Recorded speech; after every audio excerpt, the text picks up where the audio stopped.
Welcome to Narrowboat Nog. Recently we had a trip back to Shardlow for their Inland Port Festival. This was the second time it's been held and it was a lot bigger than last year. There was lots to see and do. The first thing we did was to check out the floating market. Lots of people trade from narrowboats. They sell a wide range of gifts and items to buy, from fenders and narrowboat paraphernalia, but also craft items and even rocks, gems and crystals. This first boat was selling honey from their beekeeping and also some traditional herbal medicines and lots of potions to keep you feeling tip-top.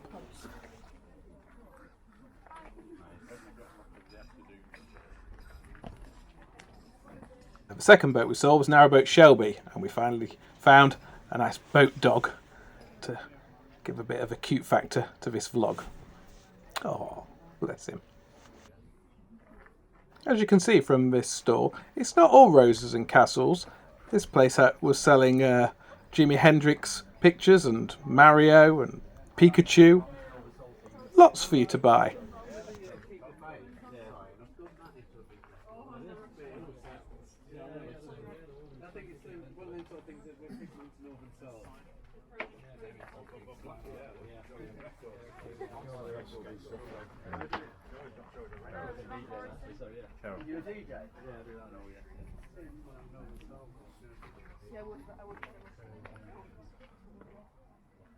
The next boat was Narrowboat Moonraker, was selling precious gems and stones and crystals, and had a rather gorgeous dog.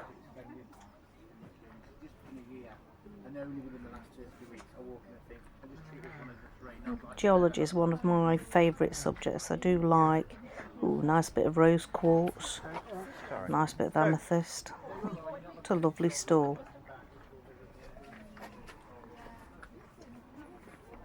And crystals afloat. And there we are. You can get hold of them online and on to the next boat.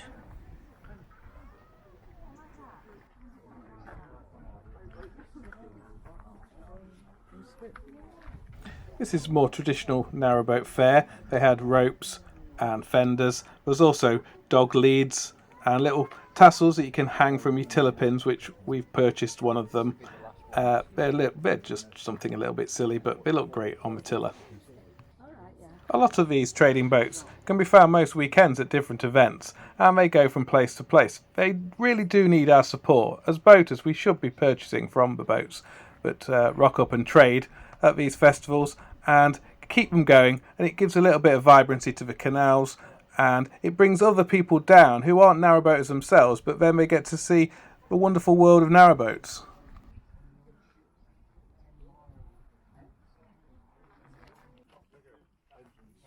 This is old Smokey.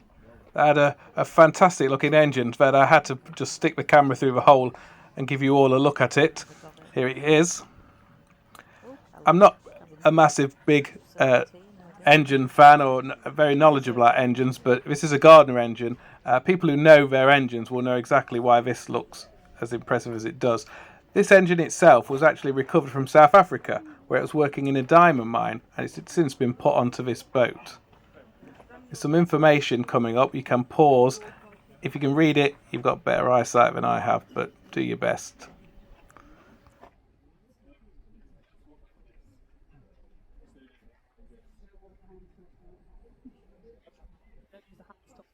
Old Smokey was also selling some rather attractive bunting and things that were sewn, along with these little fairies and characters and macrame tea light holders and things like that, and more tiller tassels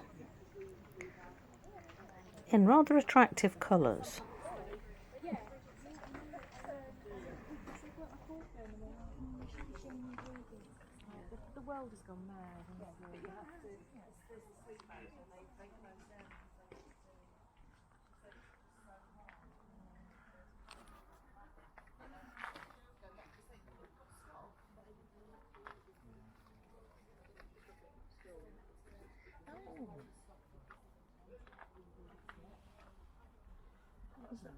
Is that one of those that you Shardlow?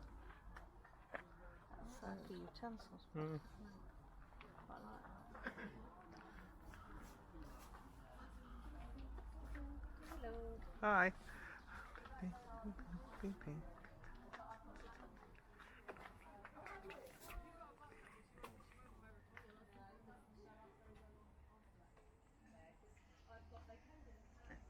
It's those fruit bowls made out of records. Yes.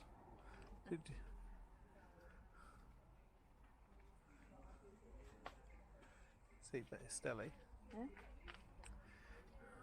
Refillable, 30 pence per 100 ml.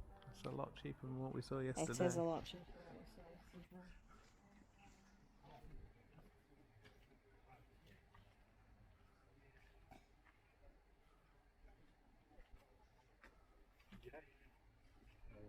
This boat was selling mostly leather items, belts and bags. Stella had her eye on one of these handbags, but I managed to tear her away from the boat before she could spend any more money.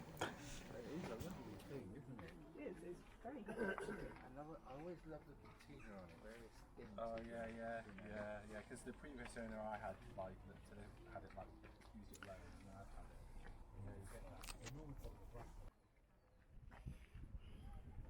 In the centre of Shardlow itself, there are two pubs. One's called the New Inn, and the other pub on the opposite side to the New Inn, which is the one we actually prefer, is called the Malt Shovel. We went there later for a coffee and a custard cream, which was rather nice.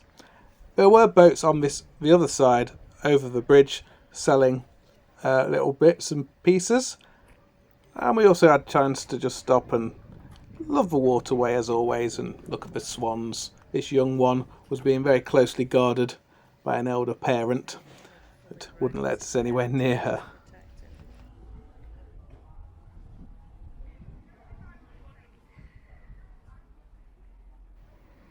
And off they go towards the River Soar, indeed the River Trent. This boat I did buy a couple of items from. It had the most wonderful knitted items. As you can see, it's part of the list here. I bought my daughter what I term a crazy daisy chain as part of her little birthday box. And I bought a knitted hat for myself, which is lovely. There it is, the red one with all the flowers on. That's the one I bought. Really nice, really good value. I think it cost me £12 and it looked very difficult. And next, This is Crooked House Crafts, which had a wide variety of things for sale. Lots of animal related products. The guy selling it, he was such a friendly chap and accepted all sorts of payments, card. It's not just all pennies and pounds. You can use your cards and pick up plenty of gifts from these traders. Like I said earlier, they just do need support and they need people to buy stuff from them, and it's always great to be able to do that. there was also this store selling art, original works and prints, some lovely, lovely things. Just a little bit out of my price range, I'm afraid, but very interesting and very nice to look at nonetheless. And here we are, some of their smaller items. Quite cool. Miniature sculptures and mosaics and all sorts of wonderful things. And then we decided to walk through the back streets and head off towards the village hall, which we'd been to before and we realised was part of the festival. So off we went to have a good mosey round the stalls in there and see if there were any items worth picking up or buying, perhaps as part of people's Christmas stocking, etc. Lots of people up and down the alleyways, and then here we are, just arriving. The festival itself covers the whole of Shardlow. It's not just on the canal side. It goes all the way up to Shardlow Marina, which we didn't actually get to, but apparently there was a barbecue up there and some Morris dancing and some vintage cars that you could have had a look at. All the way down to the village hall here, where people were selling crafts and little items, and also teas and cakes, which were quite pleasant. It spread all the way down to the Heritage Centre, And by the Heritage Centre there was also some boats you could go on, a little trip up and down the canal. If you'd never been on a narrowboat before, it was a great opportunity to do so, and lots of people were doing that. This was inside the village hall. There were stalls in here. It was a little bit of a shame. It seemed quieter down this end. I'm not sure whether people realised what good stuff was available inside the village hall and stuck mainly to the canal. But if you ever go down next year, do check out the village hall, because there was plenty in there to have a look at.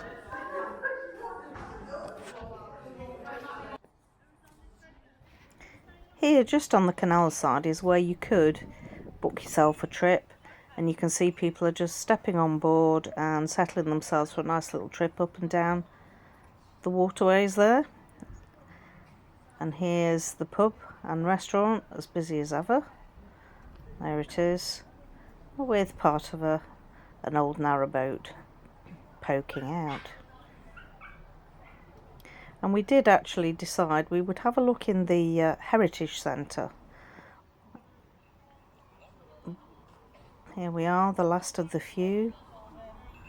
The rope's being untied. And inside the Heritage Centre is a sort of a mock-up of a boat. Well, it perhaps was a piece of boat, but it doesn't look like it. And as you look inside, it just gives you a feel of what being inside one of those boats was actually like. Here we go. Quite small. Very bijou. But rather sweet, and I bet it was very cosy in winter, especially if you had about 3 or 4 children in there. And not terribly private, I would imagine, as well. But nevertheless, it was done up beautifully, with every little nook and cranny used for something or other, or some decoration or some storage. It was rather sweet. This far, thanks for watching. Please like and think about subscribing for plenty more narrowboat fun.